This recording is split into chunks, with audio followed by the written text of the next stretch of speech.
थे नहीं थे तो माँ बैठ गई थोड़ा देर जाके, सच्ची घटना साल से सुना है हमने। महादेव माँ भगवती बैठ गई।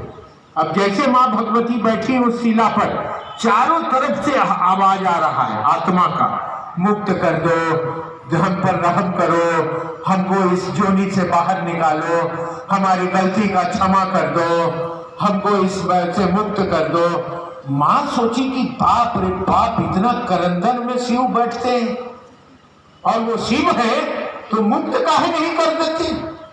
ये चारों तरफ से जो इतना चिल्ला रहा है आत्मा, इसको मुक्त काहे नहीं कर देती?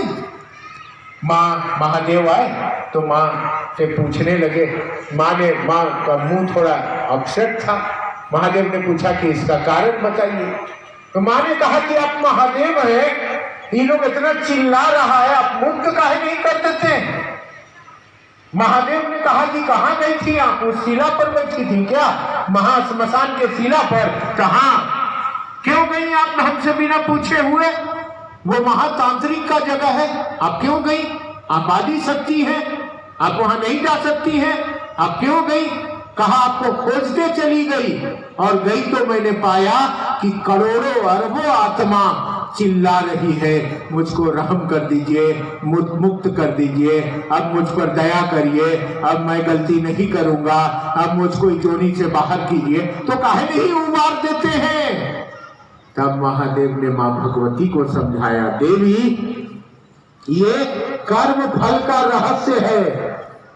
इन लोगों को मनुष्य का शरीर मिला था संसार में, मनुष्य के शरीर में सत्य कर्म करने के लिए जगत में आए, परंतु ये जगत में गलत कर्म किए हैं, जीवन भर कुकर्म किए हैं, दुष्कर्म किए हैं, और उसके कारण इनका शरीर मर गया है, परंतु उसके कर्म के फल के बोझ तले ये दबे हुए हैं और चिल्ला रहे हैं कि मुझको मुक्त कर दो। मैं इनको कैसे मुक्त कर दूं? ये अपने कर्म फल के बंधन में बंधे हुए हैं, इससे जब तक नहीं निकलेंगे तब तक इनको मुक्ति संभव नहीं है। और मां भगवती को महादेव ने कहा कि आज के बाद बगैर मेरी अनुमति के आप महाश्मशान में मत जाइएगा, मुझसे पूछ के जाइएगा। तो वो दिन दूर नहीं है भाई बहन, कोई बर्दाश्त किया है और कोई उल्टी कर दिया है। मैंने साहब ने कहा कि महादेव का अनाज जल्दी किसी को नहीं पचता है। महादेव का अनाज मैंने जो व्यापार नहीं करता है, जो किसी का पैसा नहीं लेता है, जो आर्थिक दोहन नहीं करता है, बेचारा गरीबी से कमाता खाता है किसी तरह धरती पर, तो इंसान आदमी है तो उसका अनाज कड़ा होगा। वो अनाज अगर कोई खाएगा तो या तो वो खा के उल्टी कर देगा या तो पैखाना के रास्ता से निकल जाएगा, वो पचता उचता नहीं है, कड़ा होता है ना। यहाँ तो 2 नंबर का धंधा वाला है, यहाँ तो व्यापारी लोग हैं, यहाँ तो गलत सलत करके खाने वाले लोग हैं, शिव चर्चा के नाम पर गलत रास्ता चलाने वाले लोग हैं। तो इसीलिए कर्म के फल लगेंगे। हम लोग क्या करते हैं कि अच्छा है जीवन में, सुख है जीवन में या दुख है जीवन में, कुछ भी है जीवन में, महादेव की दया है। हम लोग कभी विचलित नहीं होते हैं, बहुत बड़े बड़े कष्ट आते हैं जीवन में।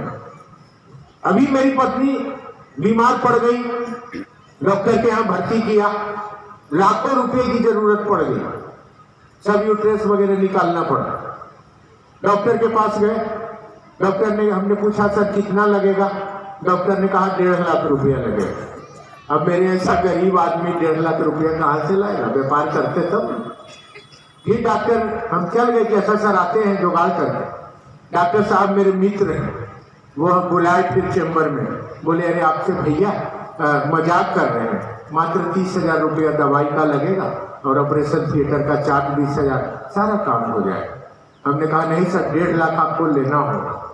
तो बोले लेंगे ही नहीं, ले जाइए दीदी को, हम नहीं करेंगे। एक दिन लग गया दोनों में, डॉक्टर और हम में झगड़ा चलता रहा कि आपको पैसा देंगे, वो कहा लेंगे ही नहीं, आप ले जाइए कहीं और कुल्लम 35,000 रुपया में डॉक्टर ने सारा ऑपरेशन किया, ओटी का चार्ज से लेके और सारा काम किया, 5 दिन रखा और भला चंगा करके मेरी पत्नी को वापस कर दिया।